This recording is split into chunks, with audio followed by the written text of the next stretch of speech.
world has been changing and is changing so rapidly in terms of all different aspects of this control system, the way they manipulate education, manipulate wars, put in the people they want as presidents, give us all this shite through food and drink, control the media, manufacture the global warming scam, big pharma, and 9/11 and all that stuff. And it's coming in such a coordinated way. So if we are going to think that this situation that we're seeing unfold goes back to a few men and women in dark suits or whatever sitting round a table saying, what's our next move? We are clearly massively missing the point. And the vast majority of people who over the last few years have started investigating this, they will not go any further. They will not go any further because, A, their belief systems won't let them, often their religious belief system, but also they are fearing what other people will think about them if they go into some of these areas I'm going to go into now. What people make of it is up to them. My right to say it is up to me. So yes, it's not just people sitting around a table somewhere in the world discussing the next move. There's the level where we see this unfolding in the news and what have you. Then there's this other dimensional, non-human level to look at, as I will in this section. Then there's the level of the nature of reality, which I've introduced already. And then there's this whole stuff about the moon, which I'll get into in this section too. And the rabbit hole doesn't end there. It goes deeper and deeper and deeper. And the deeper you go into the rabbit hole, the more we understand what the game is, the more we can change the game. And it's all about the control and programming of perception. That's the only way the few, and it is a few compared with the global population, that the billions can be controlled. Manipulating how we interact with reality, keeping from us that we are consciousness, putting us in these bubbles of our sense of limitation and I can't, manipulating the way we decode reality, and therefore making us see the world as the control system wants us to see it. That's the basis of all of it going through the day, because that's the basis of all of it going through the whole conspiracy. So yes, of course, on one level, it does manifest as dark suits sitting around a table discussing the next move. But that's still the play-out world of this conspiracy. It's not its origin. It goes beyond them into the advisors in the shadows, the Mandelsons in this country. Peter Mandelson, if he's not manipulating, he gets withdrawal symptoms, that man. And into the Rahm Emanuels, ditto, in America, the controller, handler of Barack Obama. It goes into deeper levels, beyond them, deep in the hidden secret society network. And eventually, it goes out of this dimension. And that's where this whole thing is really coming from. Beyond the frequency range of visible light. And it involves non-human entities. Some of them people call the greys. The main ones, I would say, and have been saying for a long, long time, take a reptilian form. They operate outside. They can come into visible light. But in terms of the reptilian part of this, they can't stay here for that long. So people say, why don't they just come and take over? Because they can't. Or they would. They can come for so long, but their vibrational difference, incompatibility, means they have to leave. They can't stay for long, although there are technological ways they can stay for longer. And they operate outside visible light, and they manipulate this reality through bloodlines, interbreeding bloodlines, that I'll come to. And we call them the Illuminati families. So, we operate with invisible light, but outside of that, sharing the same space, is infinite other worlds and realities. And if a so-called UFO comes into this reality, because it's coming into visible light from where we cannot decode, it just seems to appear out of flipping nowhere. Because what it's done, it hasn't actually come in, it's just changed its vibrational state to resonate with invisible light, and it's like, it came out of nowhere. And then how often do you see it? Honestly, mate, there was this bloody UFO, and it disappeared just in front of my eyes. What are you on, mate? You on the pop or what? What it's done is increased its vibrational resonance to go beyond visible light. Therefore, to the observer, it disappears. It doesn't disappear at all. It's left visible light. And this range of frequency we call our world is being manipulated from vibrational frequencies beyond it. And Satanism is a network within visible light that interacts with these reptilian entities in various ways I'll get to before the end of the day. Places or areas of the heavens that come up, Orion comes up again and again in relation to these reptilians. And in terms of non-human visitations, so does the Pleiades, so does, in terms of the reptilians, this area of the heavens they call the Draco constellation, which appropriately, coming through the word derivations, brings us draconian. And of course, draconian laws are the Orwellian laws coming in. Very, very appropriate. Sirius is involved as well. So, won't be able to get into this today, and there's a lot more to know anyway, but so is what happened to Mars, is all involved in this story, how it became the devastated place it was, but it is, but wasn't before. And when I talk about these areas of the heavens, I'm not necessarily talking about those places with invisible light, because just as we are multidimensional, so planets and stars, etc., are multidimensional. And just as a planet might be devastated within visible light, it's not necessarily devastated on other vibrational frequency levels of itself. Because the Earth, too, operates in visible light, but also multi-levels, like everything else. Another major part of this story is that when these reptilian entities started intervening, they manipulated human genetics through interbreeding, not necessarily physical interbreeding through technological methods, and also changing human form by changing the messages, the information, I'll come to this before we finish this section, that the DNA is picking up. And through that, you can change a form by changing the information the DNA is picking up.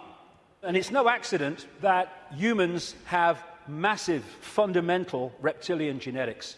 This part of the brain, which scientists call the R complex or the reptilian brain, will be very, very important as we go through this second part of the day, because it's fundamental to how human behavior and human perception is manipulated to see the world as we currently see it.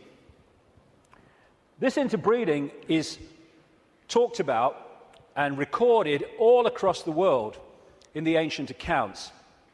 Of course, I guess because it's the Bible, the best known is this section from Genesis.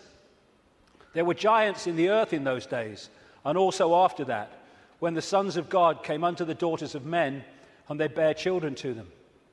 The same became mighty men, which were the old men of renown. But that's just the biblical version. Got a frog in my throat, the reptilian kind. All across the ancient world, you see similar stories and accounts of this interbreeding. Something else goes parallel with the reptilian story. Again, not just in the Bible with the Garden of Eden and all that stuff, which of course the serpent was dominant, but across the ancient accounts. And that is the connection between the reptilian intervention and what we call the fall of man. And again, this is universal. And these themes will come together again and again as we go through this next part. The ancient accounts, again, and we're talking that part of the Yuga cycle, which they call the Golden Age, talk about the fact that there was a time when humans were so unbelievably different to how we are today. They were connected to higher levels of consciousness. They were in this world, but they were certainly not of it. They were capable of incredible feats, and they lived what we would call impossible lengths of time in terms of age. And then there was a sudden change, the fall of man, as it was called. What I call this is the schism. There was an energetic schism at the level of the metaphysical universe, the waveform-based information construct, and that as it was decoded through into this holographic reality, obviously mirrored in the holographic play-out world the schism in the information construct. And this is a portrayal of that, a symbolic portrayal of that. Anything that happens here gets decoded through to there, and this is where the schism happened. It was like a distortion in the information. Thanks, mate. Cheers. You put the gin in, right? It was a distortion in the base information construct, and I'll be coming to how that happened. There were many consequences for this, and one of them was there wasn't just a schism in the energetic level of the world itself. There was a schism was passed through into human personalities. We became distorted also from the magnificence and harmony that we were before. And we went from that to this. And we're now at the point where we're coming out of that. And there was also genetic manipulation to stop us accessing ranges of frequency that we did before. This is a major reason, not the only reason, but it is a major reason why scientists call 95% of human DNA junk DNA, because they don't know what it does. This is the reason, not the only reason, but a major reason why we only use a fraction of our brain's capacity. This is why billions of cells in that bridge, the corpus callosum, don't seem to be doing anything. They've been switched off. We've been put into a state that disconnects us and therefore makes us controllable, makes us farmable. So you've got this reptilian group, and the ones involved appear to be relatively small in numbers, tiny compared with the global population, and this is why they're terrified of being exposed. That's a constant theme, all the way through it, wherever you look. And they've imprisoned humanity, or sought to, in this tiny frequency range of perception called visible light. Another key aspect to this is that they created hybrid bloodlines specifically to be the middle men and women. They became known in the ancient world as the demigods, the people, the children of the gods, part human, part god, as these serpent gods were perceived. And they were to be, like I say, the middlemen and women operating in visible light for the outside visible light control system. And it's appropriate that the caduceus and the symbol of the medical profession is the DNA, in effect, portrayed as two snakes.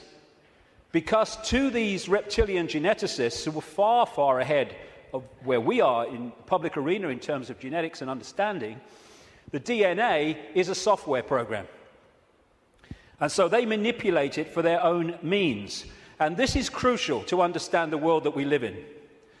One seriously important aspect to this DNA, this hybrid DNA I'm talking about, is that it has eliminated what we call empathy.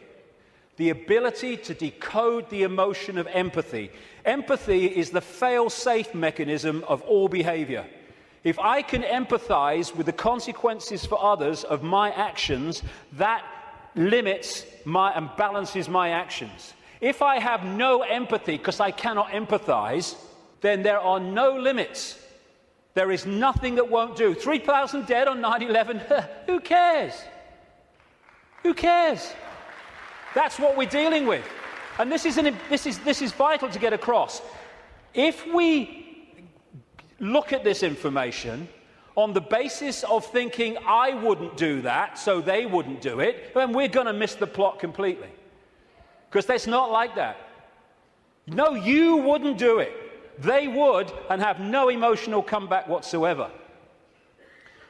The reason for the interbreeding, the hybrid, is vibrational compatibility.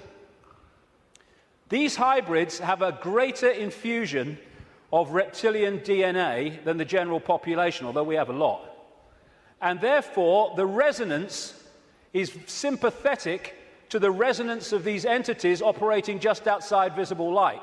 And through this resonant connection, like two radio stations talking to each other. The possessing entity outside of visible light can control the thoughts, actions, perceptions of the intermediary, the demigod. And of course, the theme of possession is as old as history, right up to the present day. We look at these people. All these pictures are by Neil Haig, by the way. Anything that looks like this. Great friend of mine, great artist. And this image symbolizes the fact that he looks at him with invisible light and he sees George Bush, nothing else. What people don't see, because it's outside the frequency range of their decoding system, is there are entities around these people who are actually controlling these people's thoughts, actions, etc. A number of psychics have said to me around the world how they've seen people walking along the street or wherever, and then they've seen like an ethereal reptilian entity locking into these bottom two chakra points, the emotional level, one of them is, and floating around with them. And this is a kind of a good analogy. You know when there's scientists in a laboratory and they're trying to work with something that they can't touch because it's too dangerous, what they're working with will be in a tank, and they'll put gloves on, which allows them to be outside the tank, but to manipulate inside the tank. Well, that is a very good symbol of what I'm talking about. These Illuminati bloodlines, these hybrid bloodlines, operate like those gloves, operating inside this reality. And Neil symbolizes these Illuminati families with invisible light as this bearded man. Whenever you see him as we go along, that is symbolic of the Illuminati families controlled beyond human sight by these reptilian entities. When the world started to recover from great geological catastrophes, which I'll come to in a second, there were areas of the world that stood out in terms of their abilities and potentials and advancement. These were some of them, and this area is particularly important to the bloodlines I'm talking about. The area that was once called Sumer, thousands of years BC, and became Babylon. This is why Babylon comes up in the writings of these people so often. And it's Mesopotamia, the land between two rivers. They didn't invade Iraq just for oil or just for anything. They didn't invade it for one thing, but multiple things. But one reason they're so obsessed with Iraq is because to these bloodlines in control of the world today, this is a very significant, almost religious piece of land of historical importance to them. As Sumer and Babylon broke up, these bloodlines started going walkabout. They became the royal families of the world. And what do royal families claim? The right to rule because of the divine right to rule. The Chinese emperors used to claim the right to be emperor because of their genetic connection to the serpent gods. And this is a theme all across the world between the serpent gods and royalty. They became the aristocracy and the royal families, claiming the right to rule because of their DNA. Just down the bloody road from here, we have a head of state in Britain to this day who is only head of state because of her DNA. Head of state because of her DNA. I actually made a complaint, nothing happened to it, but I made a complaint to the Race Relations Commission, or whatever they call it. They said, if you see racism, report it. So I reported the royal family. I thought, well, I mean, you would.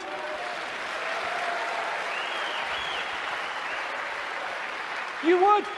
Because they go, racism, we must stop racism. All these bloody politicians go, well, get down to Buckingham Palace then. You're saying you can only be head of state, not only if you're bloody white, effectively, but if you only come from the same bloody family.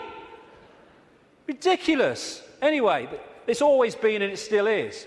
And so these aristocratic and royal families moved on. Eventually, when the people started to rebel against overt royal control dictatorship, these families, some of them stayed in the royal families overtly, and there's still some around, like ours. But these families moved into politics, into banking, into business, and became the dark suit, but they still perceive themselves as royalty, as special, because of this genetic connection to the serpent gods. And through the British Empire, the so-called Great British Empire, and the other European empires, as these bloodlines moved up into Europe from the Middle East, etc., they exported these bloodlines all over the world. And we saw them in power in what we call colonization. But there's two types of control. One has a finite life, one can go on forever until it's exposed. The one that has a finite life is a dictatorship that the people under dictatorship can see, touch and taste. Communism, fascism, apartheid. People know where they stand and eventually, therefore, they will rebel against it because they know what they're dealing with. The greatest form of control is a control you can't see. Prison without the bars. You can't see the bars because you'll just sit there. People do not rebel against not being free when they think they are. And that's the idea of replacing the colony control with another kind of control called freedom. So what happened is, as these colonies, like the United States as it became, etc., and all the others around the world, as they were given independence, what was left out in those countries were the bloodline, under different names, the secret society network that manipulates the bloodline agenda, and those countries have gone on being controlled ever since. But because they have the ability to have a vote every 4 or 5 years, they don't realize they live in a tyranny.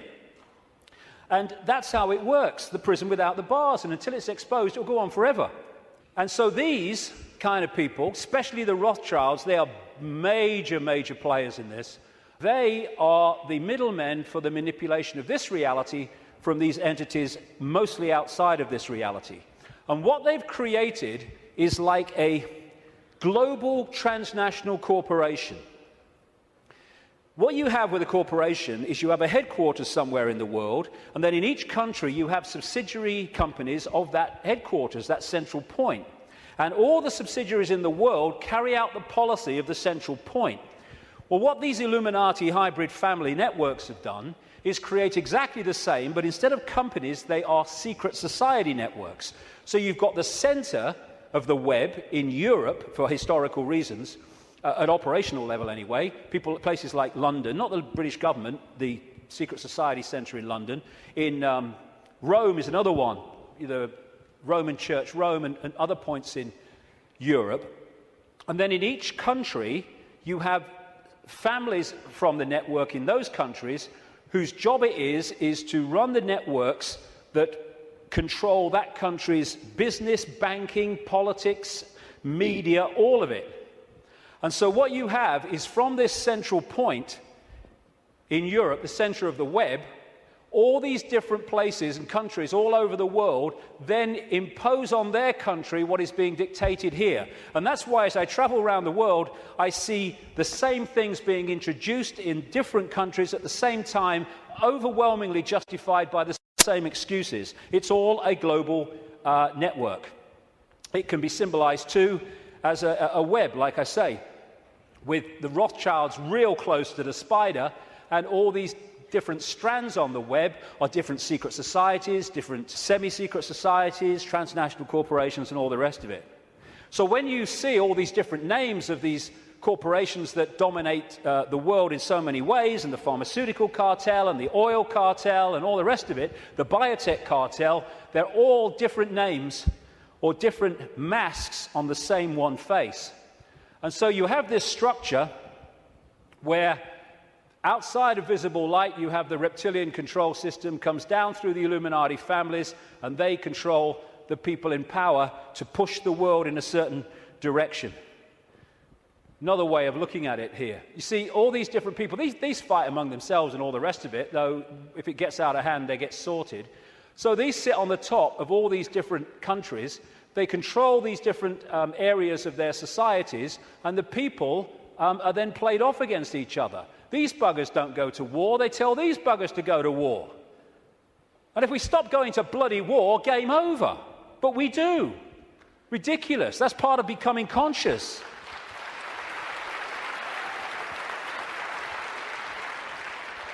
So these people are just pawns in a game, in a way, genetic pawns in a game. They're just kind of shells to play out this agenda with invisible light. I mean, some batches are better than others, of course. So if you look at the principle of the Trojan horse, the symbol of the Trojan horse, coming into a society and not seeming to be what it is, though taking it over, and you put that on the face, well, you've pretty much got symbolically what we're talking about here.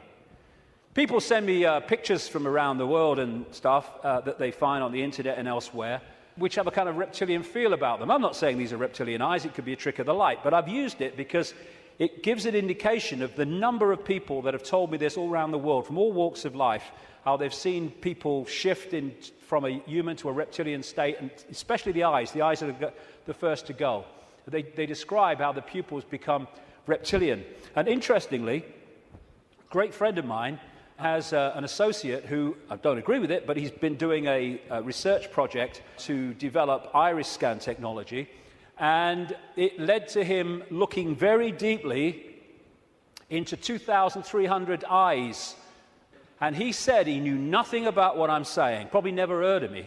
And he said to my friend, the amazing thing was that about 4% appeared to be of reptilian type and appearance.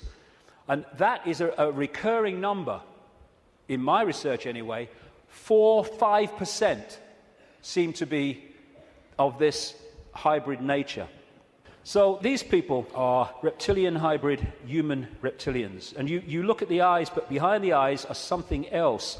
I had an experience with this guy, Ted Heath. He was Prime Minister of Britain from 1970 to 74, took us into the European Union as it became. And it's a long story, I've told it before, but he looked at me in a dressing room in a television station, and as he looked at me, this is what his eyes did. His eyes went completely black, everything. And as I looked into his eyes, it must have been like that for, I don't know, maybe a minute, 2 minutes. And as I looked into his eyes, I said at the time, it was like looking into two black holes, because you couldn't make eye contact because there was no contact. And it was like, as I know now, looking through him into this other dimension where he was really controlled from. This man, Ted Heath, oh, my goodness me.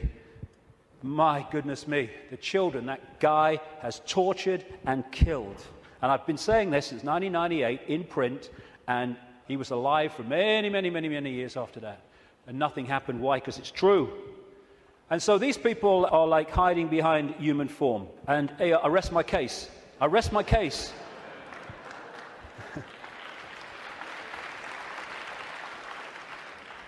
Ooh, you look tasty. And this lack of empathy in this hybrid DNA explains why these guys do what they do. Now, when you open your mind, instead of saying, well, it's not possible, it's ridiculous, when you open your mind and say, okay, I'm not going to just accept this stuff, but I'm going to flow with it and see where it goes, you find that this stuff I'm talking about is absolutely in your face when you bring it from the subliminal to the conscious. The oldest form of religious worship in the world has been taken back 70,000 years to an area of the Kalahari Desert in South Africa, and it is worship of the serpent or worship of the snake. This man, Reverend John Bathurst Dean, wrote a book, very, very good book, 1933, called Worship of the Serpent, in which he studied serpent worship around the world. This was his conclusion. It appears then that no nations were so geographically remote or so religiously discordant, but that one and only one superstitious characteristic was common to all, that the most civilized and the most barbarous bowed down with the same devotion to the same engrossing deity, and that this deity either was or was represented by the same sacred serpent. It appears also that in most, if not all, the civilized countries where this serpent was worshipped, some fable or tradition which involved its history, directly or indirectly, alluded to the fall of man in paradise, in which the serpent was concerned.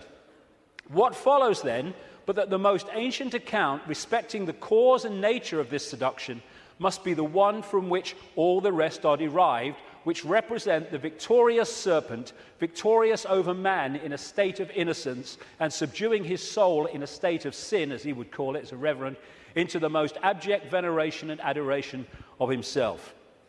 Like I say, wherever you go, it comes up. You find obvious representations of the serpent gods. These were found in graves of the Ubaid people that preceded Sumer in what we now call Iraq. These were the Nagas, the shape-shifting reptilian people of Asia. The Druids used to worship a serpent god called Hu, If you play that word through, human becomes serpent man appropriately. The Egyptians used to worship serpent gods and represent their pharaohs as a result of that in this way. You had the cobra coming from the headdress there. You had the cobra head gear itself representing the snake. You had the belly of the cobra. The cobra is a constant common symbol of this serpent race. In Central America, you had Quetzalcoatl, the feathered serpent god, and the Mayan version of it was Kukulkan in places like Chichen Itza. Of course, right across Asia, Japan, China, etc., the very most dominant symbol of that part of the world is the dragon, which comes from this worship of the serpent gods. Folklore is full of serpent stories and what have you. When I first met Credo Mutwa, a long time ago now, he contacted me when I was going around South Africa, this Zulu shaman, the official historian of the Zulu nation, because he'd read in a book called The Biggest Secret that I'd introduced this reptilian stuff for the first time. And he said, Mr. David, how do you know? How do you know about the Chitahuri? And I didn't know about the Chitahuri. Tell me. And he told me the story of African history where the Chitahuri, which translates as children of the serpent or children of the python, had taken over the world in the very same way that other parts of the ancient world described it. This is a painting that he did of one type of this Chitahuri from ancient and modern accounts. And he showed me this called the Necklace of the Mysteries. It says a necklace, it's very, very heavy, copper, and it goes on your shoulders. How he keeps it on his shoulders, I'll never know, it's so heavy. And he uses it as the historian of the Zulu nation, the symbols hanging from it, to tell the story of Africa and the world in general. And pride of place on the front is a non-human entity with a willy in come and get me mode and a human woman. And I said to him, what's all that about? And he said, this is symbolic of the interbreeding of the Chitahuri and humans to create these hybrid bloodlines, these children of the serpent. And then I asked him, oh, by the way, that's copper now, but in the original, and this Necklace of the Mysteries, by the way, is mentioned in accounts 500 years old, and Credo reckons it's about 1,000 years old, and it has a flying saucer on it, very clearly, a flying saucer hanging from it, which the storytelling says that's how the Chitahuri came here. Anyway, this is copper now, but it used to be gold. Someone stole it, and they couldn't afford to put gold back, and that takes us to North Africa and Egypt, and the base story of the Egyptian myths, and that's the golden penis of Osiris, which all relates into this golden bloodline, this special bloodline. And when I said to Credo, why is it not reptilian, he said, because the Chitahuri, and this is a theme I've found all over the place, the Chitahuri said you must not portray us as we really are. Some people did, most people didn't. They had to do it symbolically, so they made it absolutely, obviously not human, but not reptilian for fear of the consequences. And when I was writing the new book, Human Race, Get Off Your Knees, I came across a work in progress, I think it's finished now, by a man called Pierre Sabac, and he was producing a book called The Murder of Reality. And Pierre Sabac spent 7 years nearly pouring through dictionaries. He's crazy about words and derivatives, pouring through dictionaries and what have you, of all these different peoples and different languages and different eras. And he put together the fact that the language, the very language, if you follow the derivatives back from the language we use now and their origins, where the words came from, tell the story of this reptilian serpent god race taking over humanity, and also how they used to symbolize this race for reasons I've just said, not as they really were, but as eagles, as hawks, as owls, as angels. If you take the word angel back to its origin in Sabac's research, you get a word meaning snake or serpent. And so we have the eagle on so many countries' flags and logos, including the United States most famously. You have the owls invariably with the goddess of Babylon, Semiramis or Ishtar. You have the story of the angels, especially the theme of the fallen angels, representing this reptilian race and interbreeding with humanity. And you have Horus, the son of God of Egypt, the virgin-born son, represented as a hawk, again with the reptilian imagery. This seraphim, one of the hierarchy of angels in Christian and Hebrew Jewish belief, seraphim word means snake or serpent if you take it back to its origin. You have the flying serpent disc, which is widely used in the ancient world. And another thing that they did was they symbolized the heavens as the upper ocean. We have the ocean that we have, obviously, and then you had the upper ocean, which was the heavens. And so they talked about the gods and the serpent gods coming in their heavenly boats through the upper ocean. And so you have a lot of marine symbolism, which doesn't relate to the sea, it relates to the upper ocean. And it's reading this. These bloodlines were known in the ancient world under different symbols and different codes, like children from heaven and earth, and children of the gods, children of the sky. And another big symbol of these gods, these serpent gods, were the watchers. They were called the watchers. This is widely found. And that's why there's an eye, as Credo Mutwa confirmed, on that hand, on the necklace of the mysteries. That's the watchers, that's the serpent gods. And that's why we have the eye on top of the pyramid, the all-seeing eye on the dollar bill, and why that is a massive Illuminati symbol in the secret society network. They are the gods overseeing the pyramid of control. One way that they often symbolized these hybrid bloodlines in the ancient world was as part human down to the bottom of the torso, and then the legs or the bottom part being a snake. You come across this a great deal when you research this stuff. This is all symbolic of this half-human, half-snake symbolism. Over and over and over again you see it. And the cobra, like I say, is very much a common symbol of these serpent gods, as is fighting the serpent gods and battles with them. Even the word Messiah comes from Mesa, the Nile crocodile, which they use the oil from the Nile crocodile to anoint the pharaohs. And even today in the British coronation ceremony, they symbolize that as part of our own ceremony appropriately. In the Bible, the devil is symbolized or described in reptilian terms. The old serpent called the devil and Satan, who deceiveth the whole world. He was cast out into the earth, and his angels were cast out with him. Fallen angels, again, the recurring theme. All these folk tales about kissing frogs and turning into princes, and invariably you get reptilian themes, all part of the same story. And people send me images from all over the world as a result of the information I put out. It's amazing how many times you see this symbol of reptile and humans, or part human, part reptile.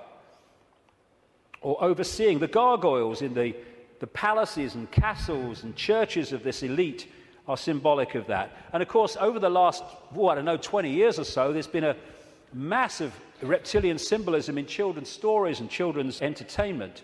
And then recently, you saw this, it's a quick one, this 16th century painting in the National Portrait Gallery of Queen Elizabeth I, they thought she was holding flowers because that's what someone had painted over. But with wear, what's underneath is coming to light, and this is a representation of it. It was in one of the papers, again, holding the snake, very, very appropriate. And these aristocratic families, which became the hybrids, again, used reptilian, dragon, and all these other serpent images on their various coats of arms and what have you. And one of the centres, like I said earlier, is London. Not necessarily London, the Great Conurbation, but the City of London and the temple that runs into the City of London. The City of London, of course, being the great centre of not just British finance, but global finance. And how appropriate that they, too, have the symbol of the flying dragon and the symbol of the Knights Templar Secret Society, a major strand in this web of secret societies, as the very symbol of the City of London. You pass these as you go into the city, of course. Another theme you find with images around the world is of serpents eating humans. And not nice, it isn't, of course, but they do eat humans. When these reptilians come into visible light, they use humans as their food, like humans use animals, cattle, sheep. And then you'll see the recurring theme all over the world. This is in Central America, the Mayan area. This is a painting by Credo Mutwa from South African myths of the serpent gods, the Chitauri, eating humans. And this is Alfa Romeo. What's it doing there? What's it bloody doing there? Same thing. And in the garden of one of the palaces, or whatever you call them, mansions of Silvio Berlusconi in Italy, the leader and one of the world's most corrupt men, is, again, the same image. And outside of visible light, they feed off human energy, human emotion, especially, only low vibrational emotion, because that's all they can really access. And so they have to keep humans in a state of mental and emotional suppression so that we keep feeding out this energy, which they then absorb. And that will become relevant in the next section when I get into why pedophilia is so widespread among this elite. Because energy changes with the emotions we give out. When we give out love, it's a certain wavelength. When we give out hate, it's a very different wavelength. And the friend of mine in Japan has become very well known for taking water, his name's Mr. Emoto, taking water, putting it in a container, and then he'll put words of love or hate or whatever on the side of it, because when you write a word, that word may seem in the decoded realm as a word you can see and read, but in the vibrational realm, it represents a vibration. If you could see the vibration of writing the word hate to writing the word love, it would be dramatic. In fact, you're looking at it. Because what happens is, after he's put the word on the side of the water, he then freezes the water really, really fast. I've seen his laboratory where he does it. And then he photographs the crystals. This is the crystal from a water that had love and appreciation written on it. This is the crystal that had hate written on the side of the water. And he's done whole books about this stuff with all these pictures in it. And this is the energy that these entities absorb when they're outside of visible light, which is most of the time. And therefore, they have to keep us in a state that keeps producing that. All this vampire stuff, because they drink human blood with invisible light because it carries the human genetic code and allows them to hold their vibrational compatibility with this reality for longer before they have to get the hell out of it. That's why they drink so much blood. And then there's this thing about shape-shifting, where, I've had a lot of, laughter and ridicule. So what's bloody new about this? And people say, well, you can't go from a solid body to a solid body and back again. And I'm saying, do you know? I agree with you. Of course you can't. But that's not what's happening, because there is no solid body. It's all happening as a decoding system. There is no solidity. So what shape-shifting is you have a situation like this, and the front dominating from our perception of observation energy field is the human one. So we look at George Bush or somebody, and we see a human. But sometimes, especially at times of high emotion, this shift can happen where the reptilian field comes forward. And as it does so, becomes the dominant one, often briefly, the observer now starts decoding that. And then it shifts back, and you start decoding this. And to the observer, decoding that shift, creating the holographic reality in their head, which is where everything happens, to their observation, someone's gone from a human to a reptilian, and then back to human again. It's not, of course, shifting solidity. She's a hologram like we're all holograms, and they can shift. This is where shape-shifting happens, what we call physical shape-shifting, illusory, in our heads. So the road to tyranny began when these reptilians arrived. Before that, like I say, the world was very different. The golden age, the time when humans were just extraordinary before the suppression. And then came this energetic schism, this distortion in the information construct, which got played out into the holographic world as, on one level, as massive geological events, with volcanoes and storms and what have you. And of course, symbolized by Noah and the Great Flood, though there have been many of these, not just one. And Noah is simply a biblical version of much, much older stories that tell exactly the same story of how the earth turned over, how there was a massive flood, tidal waves, what we call today tsunamis, how there were great geological catastrophes and upheavals, and basically the world was, certainly the society that went before, was destroyed. It was a blank sheet of paper. And in this distortion, humans lost the power of the connection they had to higher levels of awareness. And this happened. We went from being part of the field, knowingly so, and to being taken over and suppressed by this reptilian race. Because once the blank sheet of paper was created by the geological catastrophe, and why that happened I'll come to not very long from now, the Earth started to settle down, and when it settled down, then everything started to be rebuilt, but in a very, very different, much lower level than it was before. And there was the genetic manipulation too.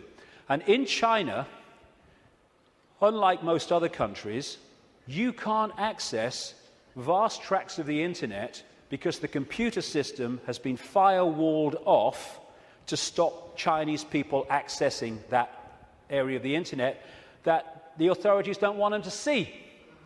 What happened as a part of this intervention, I kind of mentioned it a little earlier, is that human genetics were manipulated to do exactly the same to us, to firewall off us from the level of reality that we could access before.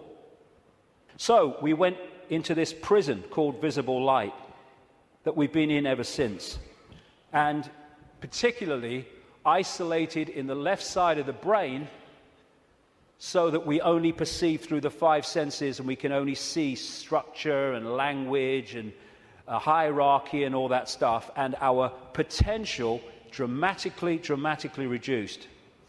And this world came as a result of it. And it's dominated by controlling human perception, by suppressing our true self and dictating what we bring into holographic reality. Okay, now let's go really crazy. I've had enough of only being half crazy. Let's do the bloody lot, eh?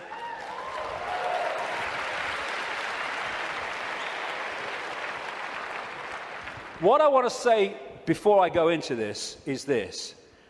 One of the most profound ways that people are controlled is to limit their sense of possibility. Your sense of possibility becomes your sense of what is possible. Now, that's an obvious thing, and it's a truism, but often we miss what's in front of our eyes. In other words, if you can program a sense of what's possible and make it narrow and incredibly limited, then when people come along and say, this is going on, these people say, you're bloody mad, that's not possible. Listen, no, you don't believe it's possible. Talking to some of the insiders that I have over the years, and talking to other people who've done the same, there is a feeling among some of them that these entities, technologically, and I keep emphasizing, there's not that many of them compared with humans, and so therefore they have to keep out of sight, and it's one of the reasons, the major reason they want to cull the global population, because it's out of hand from their point of view. Well, stick around, it's going to be out of hand a bit more very soon. But they reckon, some of them, that this technology that these people are working with, these entities are working with, is like 10,000 years ahead of where we are. But that's a bit of a misnomer, because there's a line, like a Rubicon, of awareness of how reality works. And when you're this side of it, you are in a state of tremendous limitation. But once you cross it, and by realizing the nature of reality that I've been talking about today, suddenly you can move very fast in terms of your ability and your potential and all the rest of it. But while we're here, they reckon they're about 10,000 years ahead. So we're dealing not with what we can do, but with what very advanced technological entities will do. Not spiritually advanced, intellectually, technologically advanced. What happened was that I was writing this latest book, and I sat down one morning. I've had one or two thoughts about this before, but they've come and gone. But I sat down one morning at the computer to start writing, and it was like, I've had this so many times in my life, in the last 20 years. It was like an energy field descends upon me, and suddenly I just knew the moon was not what it seems to be. It wasn't the heavenly body, the natural phenomenon that we believe that it is. And from that moment, information started to come to me in the five-sense world, pointing to exactly that. Again, we come back to that line 20 years ago. Knowledge will be put into his mind, and at other times he will be led to knowledge. This combination has been constantly repeating, and it gets more and more powerful. First, I get an insight out of nowhere. The moon's not real. Where's that come from? And then suddenly it starts. I went on the internet, and within 2-3 minutes, I was expecting to find nothing. I just put on a few words indicating the moon's not real in the sense that we think it is. And bingo, within 2-3 minutes or less, I'd found this book, Who Built the Moon, by two researchers who've written other books. One of them an investigation into Freemasonry. And this book details the extraordinary anomalies relating to the moon. And they came to the conclusion, and I absolutely bloody agree with them, and a bit more than that too, as I'll come to later, that this is what we're looking at. The geometrical connections and everything, and the mathematics and the relationship between them in terms of size and position is just mind-blowing. And what I'm suggesting, and I'm not alone over the years at this level of it, though I think I might be alone at the next bit, I'll come to in a second or a few minutes. I've been there before, I don't mind. Is that the moon is actually a hollowed-out planetoid by a very, very advanced race, and it was brought here to take the Earth over. And what they do, this seems to be a modus operandi. They bring these moons in, and as they bring them in, they fundamentally affect the Earth. I mean, the Earth is at the spin it is and is at the angle it is because of the moon.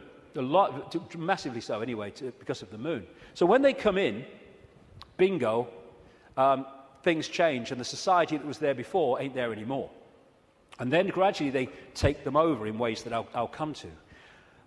So when the moon came in, and again, it's so important to come back from the holographic world to the base construct. We see a solid moon, yes, in the play-out world. But back here, it is an energetic construct in the metaphysical universe.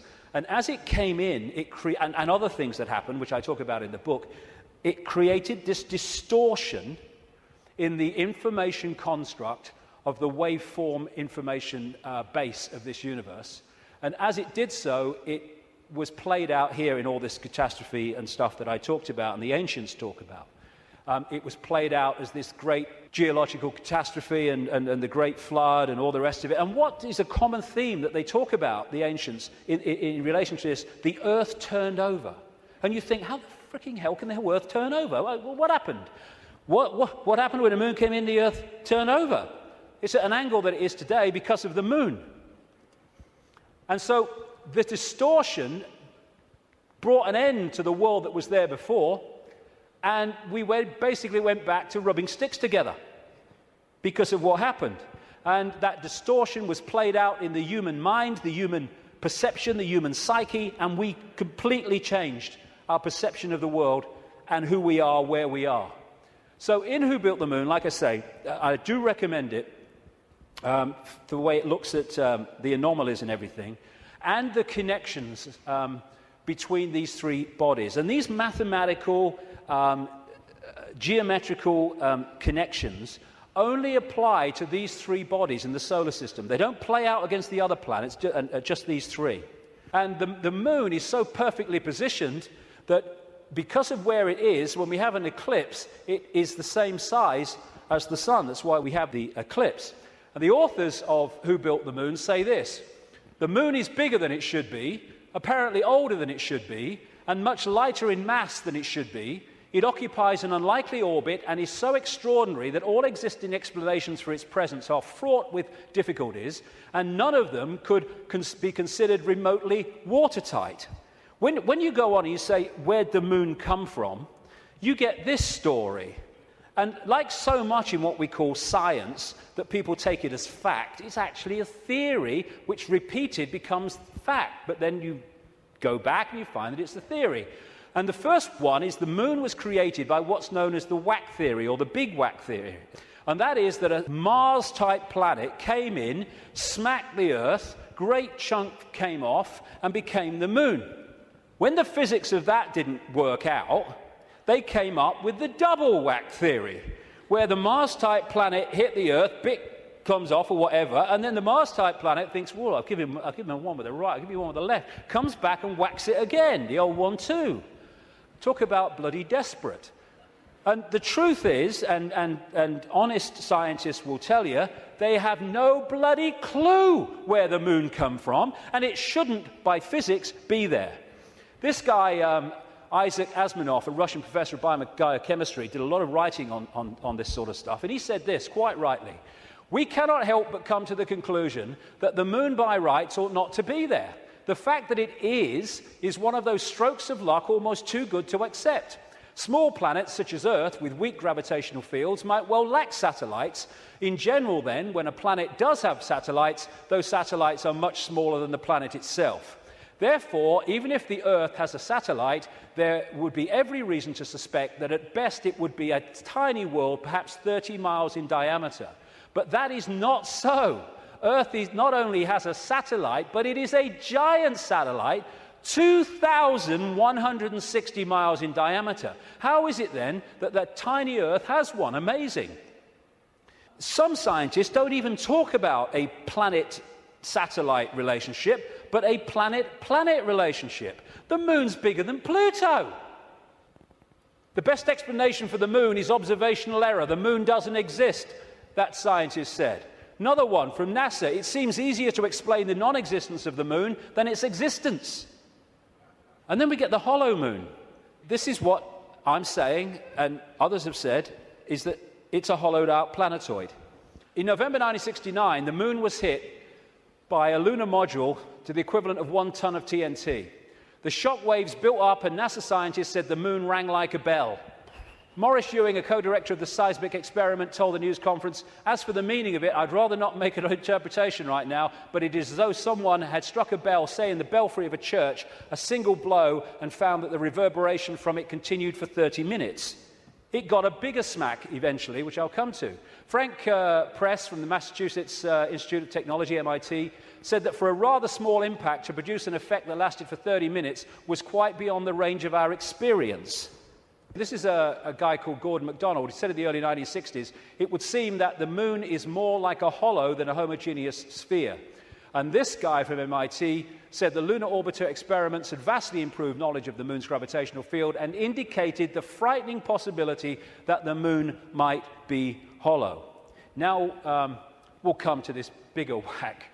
A launch vehicle struck the moon with the equivalent of 11 tons of TNT, and NASA scientists said the moon reacted like a gong and continued to vibrate for 3 hours and 20 minutes to a depth of up to 25 miles.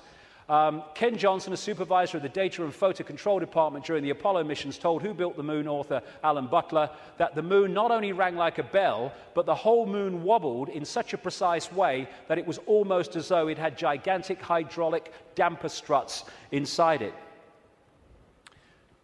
These two Russian scientists from the Soviet Academy of Scientists wrote an article in 1970 in Sputnik magazine in Russia headed, "Is the Moon the Creation of an Alien Intelligence?" And all these years later, it indicates to the fact that they were right. What they point out, and others point out, is the outer surface of the moon is extremely hard and contains minerals like titanium. Moon rocks have been found to contain processed metals, including brass and mica, and the elements uranium-236 and neptunium-237 that have never been found to occur naturally. Uranium-236 is a long-lived radioactive nuclear waste and is found in spent nuclear fuel and reprocessed uranium. Neptunium-237 is a radioactive metallic element and a byproduct of nuclear reactors and the production of plutonium. Some lunar rocks have been found to contain 10 times more titanium than titanium-rich rocks on Earth. Titanium is used in supersonic jets, deep-diving submarines, and spacecraft. Dr. Harold Urey, the winner of the Nobel Prize for Chemistry, said he was terribly puzzled by the rocks from the moon and in particular their titanium content. He said the samples were mind-blowers and that he could not account for the titanium. The two Russian scientists said in their article, If a material had to be devised to protect a giant artificial satellite from the unfavorable effects of temperature from the cosmic radiation and meteorite bombardment, the experts would probably have hit upon precisely these refractory metals. Refractory metals are incredibly resistant to heat and wear. In that case, is it not clear why lunar rock is such an extraordinarily poor heat conductor, a factor which so amazed the astronauts? Wasn't that what the designers of this super Sputnik of the Earth were after? From the engineer's point of view, this spaceship of ages long past, which we call the Moon, is superbly constructed. They say it's a hollowed-out planetoid, and they say if you're going to launch an artificial Sputnik, then it is advisable to make it hollow. At the same time, it would be naive to imagine that anyone capable of such a tremendous space project would be satisfied simply with some kind of giant empty trunk hurled into a near-Earth trajectory. It is more likely that what we have here is a very ancient spaceship, the interior of which was filled with fuel for the engines and materials and appliances for repair work, navigation instruments, observation equipment, and all manner of machinery. In other words, everything necessary to enable this caravel of the universe to serve as a Noah's Ark, appropriate, of intelligence, perhaps even as the home of a whole civilization, envisaging a prolonged thousands of millions of years existence and long wanderings through space, thousands of millions of miles. Naturally, the hull of such a spaceship must be super tough in order to stand up to the blows of meteorites and sharp fluctuations between extreme heat and extreme cold. Probably the shell is a double-layered affair. The basis is a dark armoring of about 20 miles in thickness, and outside of it some kind of more loosely packed covering, a thinner layer averaging about 3 miles.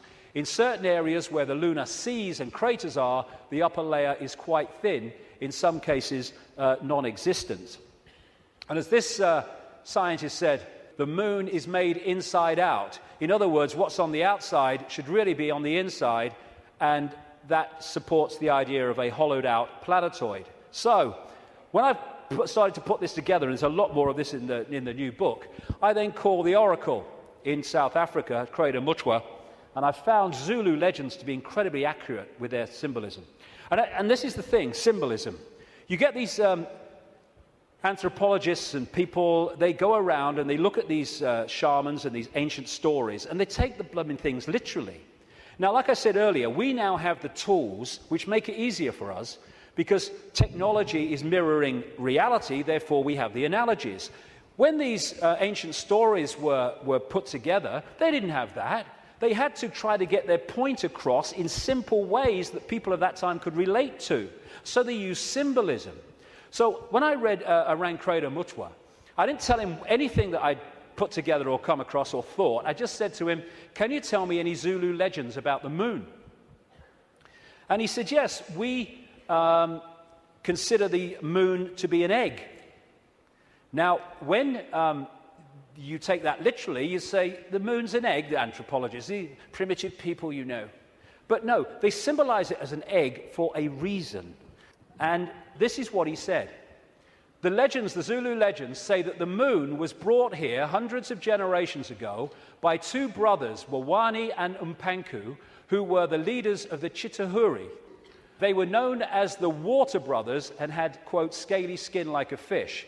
Now, this story relates almost exactly to the stories found on ancient clay tablets in what is now Iraq, Sumerian accounts of the Anunnaki, a non-human race, I would say reptilian race, that came to the earth in the same way that other parts of the world, in the ancient world, talk about.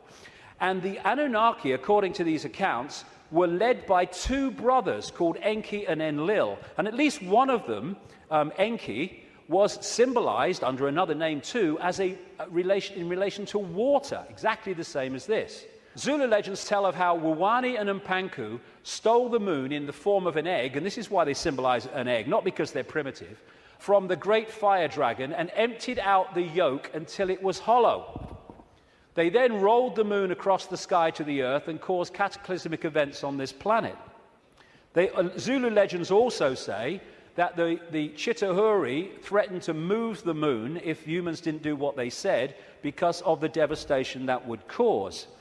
What the two scientists said about this 2-3 mile outer kind of protection, followed by a 20-mile impregnable layer, explains one of the anomalies of the moon, which the craters are pretty much of universal depth.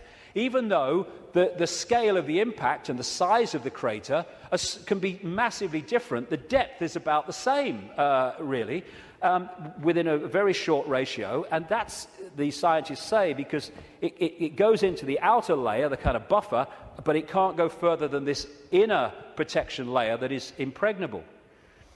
This guy, Don Wilson, wrote a book in the 70s called Our Mysterious Spaceship Moon. And these are some of the anomalies that he lists, and there are others that can be explained by what we're talking about.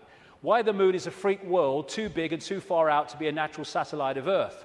Why the moon has such shallow craters. Why some moon rocks are older than Earth and as old, at least, as the solar system. Why the moon seems inside out.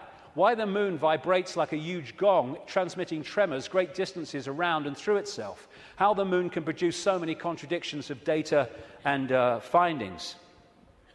And I think it was in 2001, there was a series of people who spoke at the National Press Club in Washington who were insiders of government projects and space projects, etc., who came out to give evidence on things that they saw and were covered up and have never come to light. And one of them was this man, Sergeant Carl Wolf. He was a precision electronics photographic equipment engineer based at the Langley Air Force Base in Virginia. That's the CIA Air Force Base. One of the planes in 9/11 flew out of that and never got there, wasn't meant to.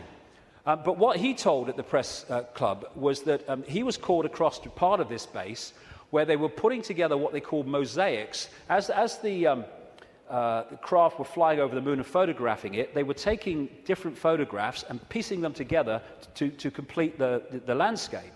And they had a technical problem, so he went over to try to help them out with it.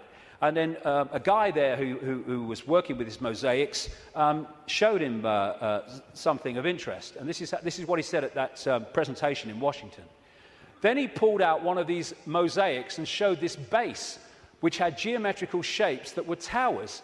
They were spherical buildings, they were tall towers and things that looked somewhat like radar dishes, but they were large structures. If I compare it to what I have seen now, because I do have photographs that have artifacts in them that are similar to what I saw, they're massive. And this is a thing, you think about the moon, massive. This is a thing that comes up. The structures and technology and, if you like, spaceships that these people work with, some of them are absolutely enormous, beyond our comprehension, because they've crossed that Rubicon of understanding how reality works and therefore what possibility is. Some of these structures are half a mile in size. They're huge structures. Some of the buildings seem to have very reflective surfaces on them. A couple of structures that I saw reminded me of cooling towers at power generating plants. They had that sort of shape. Some of them were just very, very straight and tall with a flat top. Some of them were round. Some of them looked like Quonset huts and with a dome, a kind of like a greenhouse. The particular shot that I saw, there were several clustered together over the landscape, a fairly large landscape. And other people at that press club presentation talked about how NASA systematically smudged out or removed any non-natural artifacts that they showed on the surface of the moon.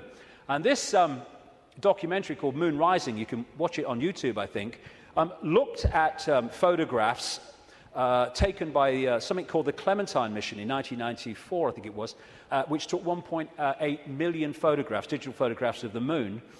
And you see the way that some things on the landscape were just blocked out. I mean, what's behind this? There's loads of these things which they've blocked them out. And then there's this, which has been smudged out. If you take it from another angle, there it is. What the heck is that?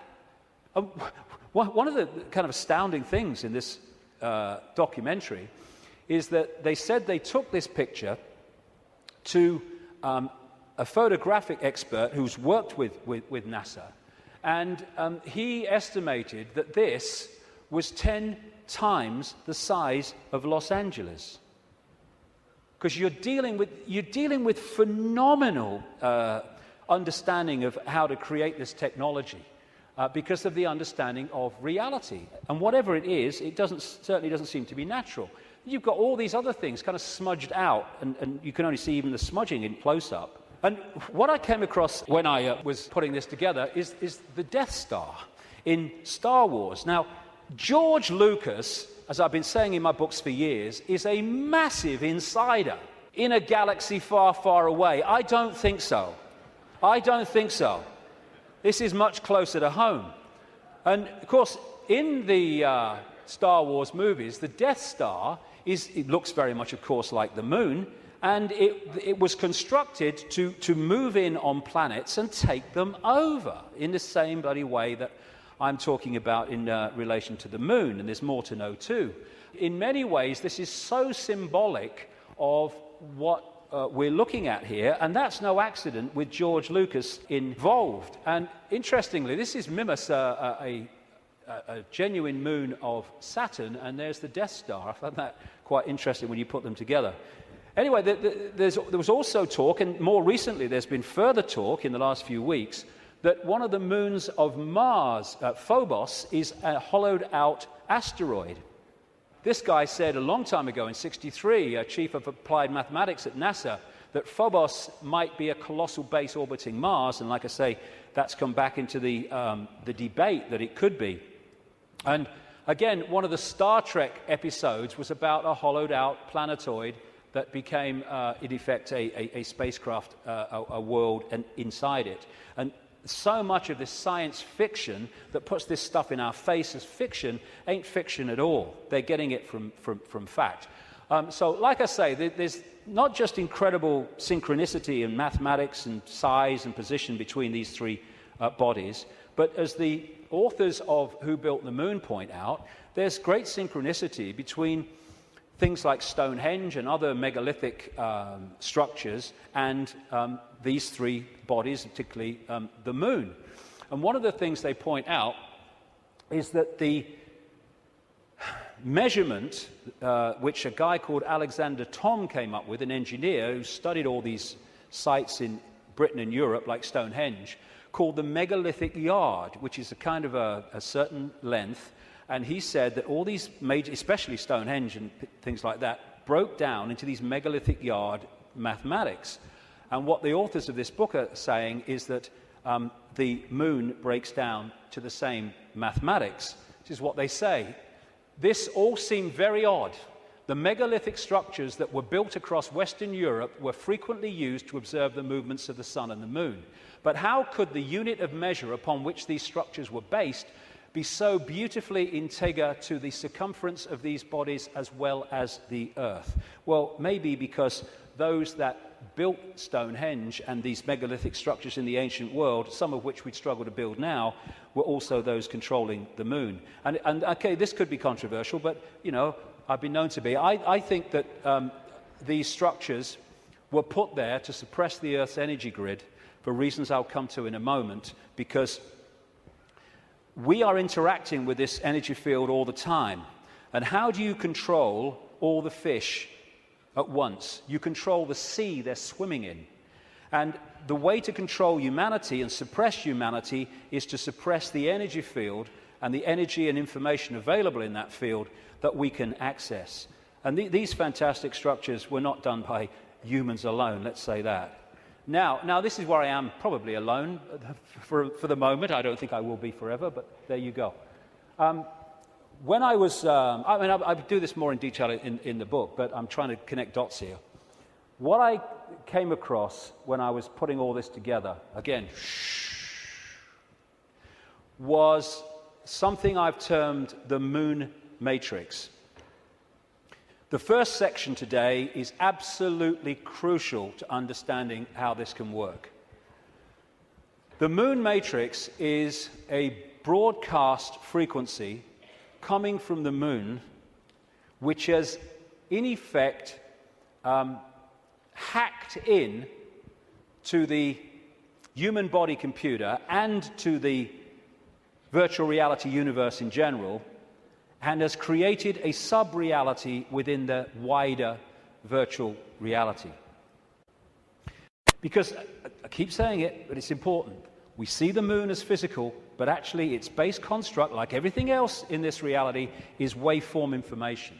And would say, and of course I think this is going to become more obvious as the years pass, I would say the moon is actually not just what we've talked about so far, but it's an interdimensional portal through which entities and energies can come out of one reality through into this one. It's their means of entry. Its position, so perfect, as you'll see if you read not just my new book, but Who Built the Moon. Its position in relation to the moon and the sun is so perfect because that has an effect on creating this sub-reality. I'm saying that this frequency is broadcast from the moon and has created a sub-reality which we are constantly decoding, and that the genetic manipulation of humanity, so widely described by the ancients, was to take this body computer and tune it in, connect it to this frequency range I'm calling the moon matrix. This is Neil Haig's concept of moonopoly. This is the world, the structure that we are experiencing. This box, recurring, round and round, limited world. And I am suggesting that we are being massively influenced. In fact, we have been turned into a hive mind by these broadcasts, which are holding us in a sense of limitation, to the point where it operates as a default mechanism. Soon as you start to awaken, if you don't keep it going and stick with it, then you'll default back, because the pressure of this moon matrix is pushing us into this tiny sense of limitation. So what virtual realities do is they basically hijack the five senses and get them to decode the information in the computer game and take it into reality. I'm saying that this moon matrix has done exactly the same, and it is part of the modus operandi of how planets are taken over in this way. Our five senses have been locked into something else, and we're decoding a fake reality. Basically, we are connected to this symbolically, which is a hive mind, which is why we are so herd-like when we weren't before. And if people are going, "Whoa, okay, what?" Just stick with me, because the layers will go on. What I've been talking about today is the fact that this base vibration from the black holes goes through this cycle, and it elicits different information in the form of photons from the suns, which we decode, and the reality changes. We go through different epochs. What I'm saying is that this moon matrix has hacked in to that photon energy stream and has done what the Chinese authorities have done to the computer system in China. They have stopped us accessing vast amounts of the virtual reality universe that we used to before. Now, if anyone thinks this is fantastic, that we could see things that aren't really there and not see things that aren't there, this is a new scientist. America has just switched from analog to digital television. In the short time of about a year that the analog frequencies are not being accessed because they're going to be filled up by other things like mobile phones, suddenly, for the first time, scientists can see and connect with radio waves from galaxies they couldn't before. Why couldn't they do it before? Because we were watching the flipping telly. Prior to the switchover in America, naturally occurring radio waves at frequencies between 700 and 800 megahertz were obscured by analog TV signals, preventing astronomers from investigating the universe using this band. The freeing up of this bandwidth is a once-in-a-lifetime opportunity to see galaxies in this range. Now, you imagine what is capable by this high technology in blocking frequencies so we can't perceive what's there and we perceive things that aren't there. That's what this is doing, I suggest. And I'll add more detail as we go along. In effect, we're operating within a bubble, a virtual reality bubble, within the wider virtual reality universe. And it's connecting in through our crystalline receiver transmission system, same with the Earth, and creating this situation where we are decoding a world that may even not be there, who knows, but certainly is different to the world we think it is. And we go back to this more accurately now. The matrix, I would say the moon matrix, is everywhere. It is all around us. Even now in this very room, you can see it when you look out of your window and you turn on your television. You can feel it when you go to work, when you go to church, when you pay your taxes. It is the world that has been pulled over your eyes to blind you from the truth. What truth? You are a slave, Neo. Like everyone else, you were born into bondage, born into a prison. You cannot smell, taste, or touch. A prison for your mind. I would say that prison for your mind is the moon matrix, which has put us in a vibrational prison that we can only break out of by becoming conscious and therefore vibrating beyond the walls of the moon matrix, which is a frequency range. And if we're not held in that frequency range, that's why society is structured as it is, with its stress and its fear and its war and its conflict, then we start to break out of its perception prison and we start to say, bloody hell, why didn't I see this before? Because you were there, constantly decoding this thing. Now, like I was just saying, never mind what I've just said about some moon matrix, never mind that. Even by its very position, the moon is fundamentally affecting human behavior and human perception. Because the moon is affecting the Earth tilt, the Earth spin, affecting the Earth oceans, therefore it's affecting us. We're 60-70% water, we must be affected by it. And also, and here we come back to the importance of the first section today, it's also fundamentally affecting the endocrine system, which connects us to the chakra system, which connects us to out there, part of which is the third eye. It affects the hormones that we secrete, which fundamentally affect human behavior, human health, human perception. Not with any matrix, just by being there. And it fundamentally affects this, the pituitary and the pineal gland that give us the sixth sense ability to see beyond the five senses. And what it has done, it has shut down, in so many people, on purpose, the third eye, which in our previous pre-domination mode, we used to perceive vast areas of reality beyond which we can now. Moonth comes from moon. The moon, of course, as it goes around, fundamentally affects our perception of time. We have moonths because of the moon. It's a moonarchy. It's a hybrid monarchy. And one of the major ways they control us, seems to be a modus operandi again, is money, controlled by the Rothschilds. Now, I saw a film, some years ago, called They Live. It was a B-movie, and it was not just produced and directed. He wrote the music, every bloody thing, by a guy called John Carpenter. You follow John Carpenter's movie-making history, and you will see that he bloody knows a great deal. He'll say he doesn't, he bloody knows a great deal. He does movies and horrors and Satanism and all this stuff, and he did this movie called They Live, and I thought it was very symbolically accurate when I first saw it, but now it's unbelievably accurate. For those who haven't seen it, you go on YouTube, put John Carpenter They Live in, you can see it in sections still today. The story was this. It was set in the future, but the future was about now, because it was a few years ago now. There was a massive economic depression, and this guy comes along with his tools on his back. He's walking around America trying to find a job in the building industry. He gets a short-term one at this building site. At the end of the day, one of the other builders said, do you have anywhere to stay? Because there's a massive economic depression. People are living in tent cities and corrugated iron makeshift villages on wasteland. Exactly what's happening in America now, incidentally. And he's now having nowhere to stay. So anyway, he goes back with him to stay at this corrugated iron tent little village thing on the wasteland. And he starts getting interested because there's things going on across the church, across the way, that seem very strange to him. And the village has mocked up some kind of television in a kind of Heath Robinson way. And when they're watching the television, suddenly it breaks out of the main channel, and there's just a man's face on the screen saying, they're here, they're controlling, you don't know, all that stuff. And then there's a police state raid on this village and on this church, and they bring the bulldozers in and the police and the helicopters, and they destroy the village. And this builder guy gets away, and he comes back, and he goes snooping around the church, and he finds some cardboard boxes. And he grabs one and runs into a back passage behind buildings, and he opens the box wondering what's in it. And there's sunglasses. And he's disappointed. Sunglasses? What are all these sunglasses in a church for? So he thinks, oh, I'll have one. He puts them in his pocket, throws the others away, walks off into the street. And that's where we pick him up.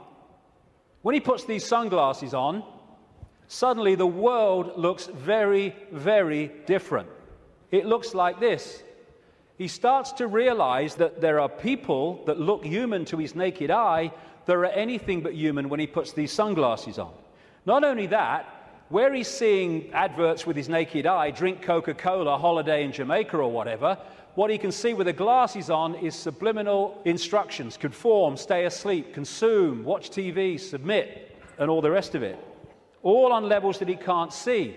Other people who haven't got the glasses, they're interacting with various people, but he can see are not human.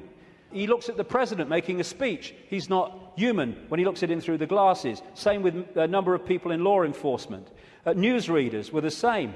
And where it goes is that at the end of the movie, they realize that the reason that people cannot see without the glasses, what he can see, is because there is a frequency being transmitted from the top of a television tower, which is preventing the population seeing what they would normally see if that frequency wasn't being broadcast.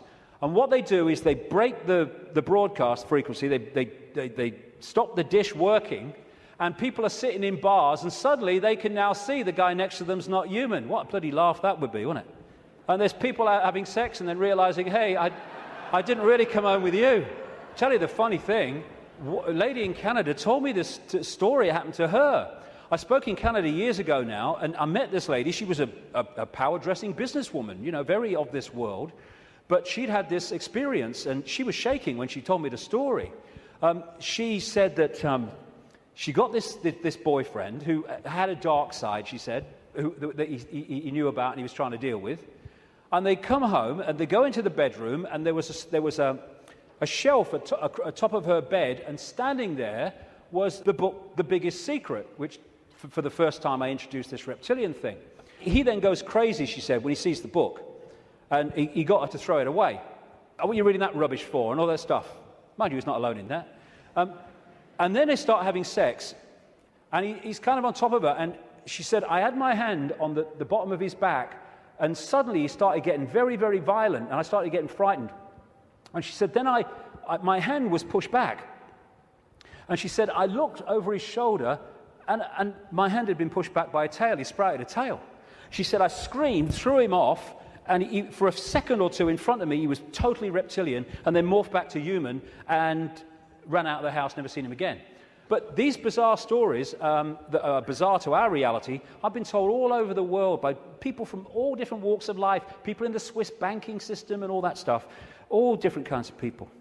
So this frequency is that equivalent of that broadcast dish on the top of that TV tower, which was stopping those people in that movie seeing what they would normally see. Now, when we bring this down into the reptilian world, well, it gets interesting, because we live in a society that is an expression of the reptilian brain. This man, Carl Sagan, a cosmologist, very famous, he wrote a book called The Dragons of Eden, in which he was looking at the effect of reptilian genetics on human behavior. And he said, you cannot, in effect, understand human behavior without understanding the reptilian aspect of all this. And we come back to what I mentioned earlier. This part of the brain, known as the reptilian brain or the R complex to scientists, is so fundamental to human behavior, as I'll explain in a second. And I'm saying that this genetic manipulation that the ancients talk about all over the world by the serpent gods locked us in to the moon matrix through the reptilian brain, because it connects into the hive mind of the reptilian species in the moon. And this, like I say, fundamentally expresses itself as the world that we live in. And I'll come to that more in a second. Now, in the 60s, around that time, there's a guy called Carlos Castaneda who wrote books based on the teachings of a Central American shaman source called Don Juan Matus. Some people say Don Juan didn't exist. Some people say he did. Whatever, the words that were put into his mouth are just absolutely extraordinarily accurate. And I read this quote coming up after I put this stuff together that I've been talking about. This is what Don Juan Matus said in these books. We have a predator that came from the depth of the cosmos and took over the rule of our lives. Human beings and its prisoners. The predator is our lord and master. It has rendered us docile, helpless. If we want to protest, it suppresses our protest. If we want to act independently, it demands that we don't do so. Indeed, we are held prisoner. They took us over because we are food to them, and they squeeze us mercilessly because we are their sustenance. Just as we rear chickens in coops, the predators rear us in human coops, human eros. Therefore, their food is always available to them. Think for a moment and tell me how you would explain the contradictions between the intelligence of man the engineer and the stupidity of his systems of belief, or the stupidity of his contradictory behavior. Sorcerers believe that the predators have given us our systems of beliefs, our ideas of good and evil, our social mores. They are the ones who set up our dreams of success or failure. They have given us covetousness, greed, and cowardice. It is the predator who makes us complacent, routinary, and egomaniacal. In order to keep us obedient and meek and weak, the predators have engaged themselves in a stupendous maneuver. Stupendous, of course, from the point of view of a fighting strategist, a horrendous maneuver from the point of those who suffer it. They gave us their mind. The predator's mind is baroque, contradictory, morose, filled with the fear of being discovered any minute now. They gave us their mind. And that is how I suggest they've done it. We are connected if we operate within the hive reptilian brain mind. We are operating on a collective mind, which is pouring out this constant sense of anxiety, fear, worry, stress, because that keeps us within the confines of the frequency range of the moon matrix, i.e. attached to it, and it also elicits the emotional, low vibrational energy on which they feed. Behind all these pyramids of banking, medicine, religion, business, politics is the reptilian hive mind. It connects into all these control systems that run our society. And now let's look at the character traits of the reptilian brain. Is this our society or what? This is mainstream science, by the way. From the reptilian brain, we get primitive and emotional responses, cold-blooded behavior, lack of empathy, if not balanced out by other parts of the brain, and territoriality. This is mine. Get out. A desire to control, an obsession with hierarchical structures of power. Aggression, might is right, winner takes all. And it is dominating our sense of reality and our reaction and responses to events and other people. This is the word that sums up the reptilian brain: survival. It doesn't think, it hasn't got the ability to think, it reacts. That's why it can react so fast. There are good things about it. When you're driving along in your car and someone walks in front of you, what rams the anchors on immediately, without thinking, instantly, is the reptilian brain. But when that starts to impact on other parts of our behavior and our lives, then it becomes a very negative thing indeed. It is the reptilian brain and its fear of not surviving. It's always scanning the environment for threats. Not just physical threats, but threats on other levels of our experience, which I'll explain in a second.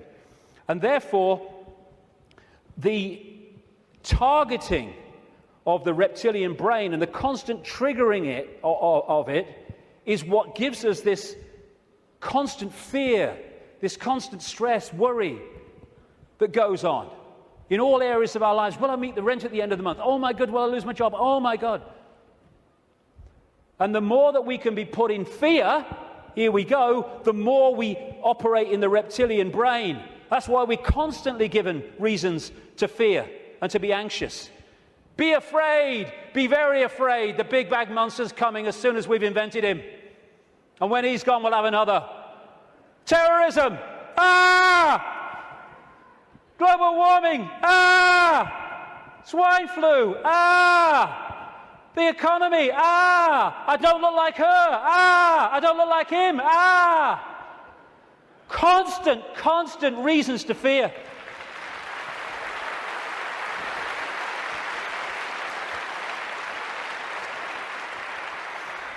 Locking us into the control system.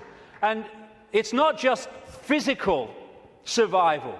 It's survival of status, of power, of reputation, superiority, intellectual preeminence. Acquiescence to a hierarchy and authority is another aspect of the reptilian brain. I know my place. And you know, when you put information out that challenges the status quo view of scientists and academics, they react vehemently. Why? Because the reptilian brain's kicked in. Survival of their reputation, survival of their belief system. When you put out information that challenges people's religious beliefs, not you're saying you're wrong and all that stuff, you're just saying here's some information, which if it's true, that can't be right. They vehemently attack you. Why? Because the reptilian brain's kicked in, because the belief system is in danger of not surviving. Fear of money. Money is fundamentally reptilian brain. Two polarities of it. One, fear of not surviving, fear of not having enough to pay the rent, to eat. And on the other hand, you can get so locked into the reptilian brain, and this is what the hybrid bloodlines do, that you equate survival with far more than is necessary to survive. So you get people, especially in these bloodline networks, who have got more money than they could spend in 100 lifetimes, but they get up with the sun every morning to go and earn bloody more. It's an obsession, it's an addiction, and it's connected to the reptilian brain, which fundamentally drives our perception of reality. Don Juan Matus again.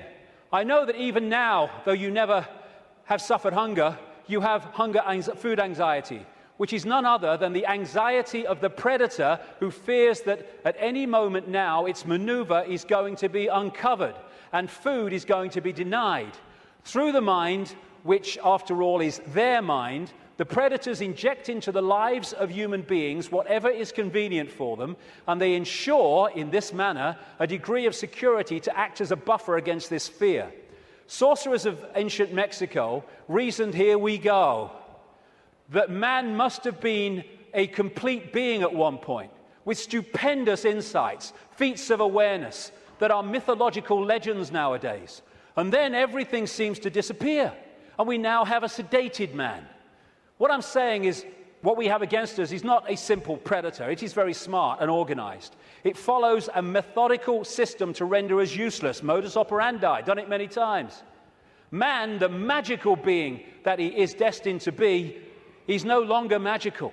He is an average piece of meat. There are no more dreams for man, but the dreams of an animal who is being raised to be a piece of meat, trite, conventional, imbecilic. This is what becoming conscious brings us out of. Control of perception is the bottom line of this conspiracy. You know, I'm all for exposing 9/11s and banking scams and engineered wars, but this is the bottom line. And if we miss it, then we're going round in circles and we'll get nowhere. Interestingly, the Zulu legends say that before the moon came, they used to worship the sun as female. And then everything changed. This change from perceiving the sun as female to worshipping it as male made possible the creation of warlike kings that took what they wanted by force. Everything changed when the perception of the sun changed. And the perception of the sun changed when the moon matrix kicked in and changed our perception of everything. And in so many ways, this Avatar movie, I'm not saying Cameron symbolized it like this, I'm saying what it symbolized to me. The blue people, who were in total harmony with everything else, I'm saying to me are symbolic of humans as we were before the predator came. And then the American troops with their high technology, let's kill people, we want these resources, so let's just go and get them and destroy everything to do so. They symbolize to me this reptilian intervention. And they even have, in the Avatar movie, of course, the concept of the possession of the blue people so that they could infiltrate their society while outwardly looking like they do and not being known to be who they are. These reptilians look down a different timeline to us because they're on a different wavelength. They're able to see further into what we call the future than we are.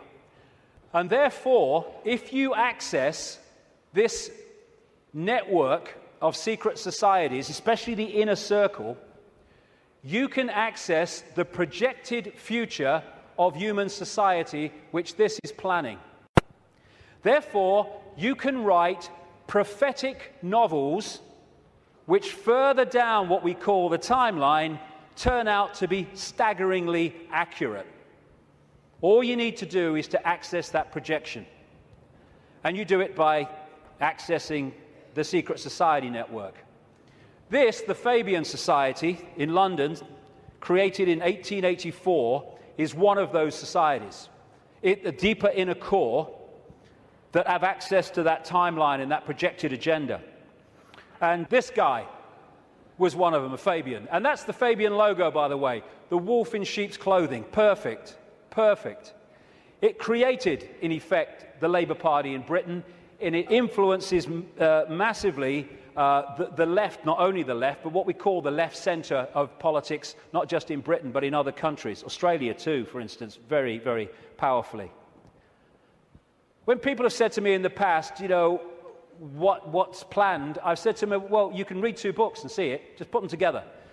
George Orwell's 1984 and Aldous Huxley's Brave New World. This was published in 1948, this was in 1932. Put the two together, this talks about the drugs and all the rest of it, and the mind control, this talks about the sort of police state. Put them together, you got it. They were incredibly prophetic. I've been saying for years they weren't novels, or their source wasn't novels. Turns out that Aldous Huxley taught French to a man called Eric Blair then, now George Orwell, at Eton College, and introduced him to the Fabian Society. And this was the knowledge base, plus no doubt others connected, where they got these concepts. And what they said all those decades ago, Huxley's case 1932, is now happening in incredible detail. And it seems that Orwell rebelled against what he heard and wrote 1984 to try to expose it. And some researchers suggest, they may well be right, that he called it 1984 when it was set kind of about now, because 1984 was the 100th anniversary of the creation of the Fabian Society. We've reached a point where these entities and their hybrid bloodlines, the Illuminati bloodlines, they think the takeover of humanity is almost complete. And when you look at it, it may seem to be that that's the case. They think the game is over. It's gone so far.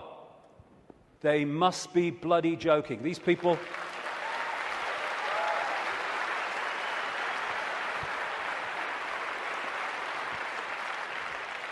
These people are in for the shock of their lives in the next few years. The shock of their lives. Because they can access so much, but they can't access beyond that. And they think the game's over because it seems to